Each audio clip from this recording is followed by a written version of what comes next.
ठारल खे अर्ज़ गुज़ारींदुसि ॿ टे मिसरा टाइम पूरा थींदो वेंदो इंशाअल्लाह जीअं ख़ाली कोन रहे ही सभु हिकु हिकु चए थो त मां बि चवां मां नथो चवां तूं त सेलर त आयो आहे हा सल्लल्लाहु अलैहि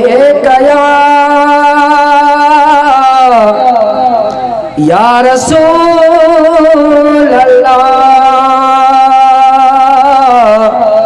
वसल्लम अलैका या हबीब अल्लाह। सब पढ़ो सल्लल्लाहु अलैका या रसूल अल्लाह वसल्लम अलैका या हबीब अल्लाह।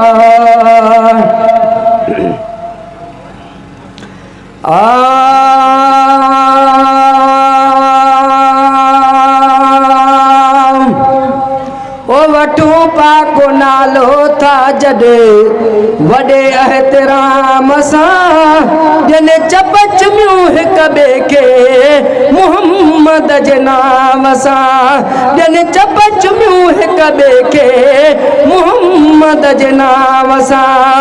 ओ वठू पाको नालो था जडे वडे एहतराम सां जने चपच म्यूं हिक बे के मोहम्मद जे नाम सां।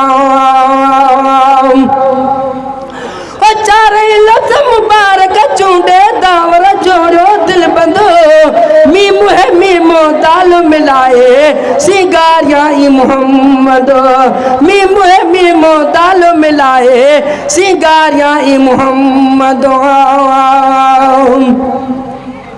ओ चारे लफ्ज़ मुबारक चूंडे दावर जोड़ो दिल बंदो मीम है मीमो दाल मिलाए सिंगारिया ई मोहम्मद।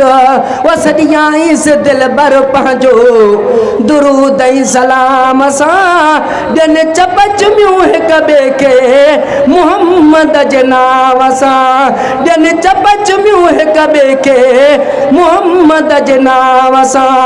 वो वठूं पाको नालो था जॾे वॾे एहतराम सां ॾियनि चपच म्यूं हिक ॿिए खे मोहम्मद जे नाम सां।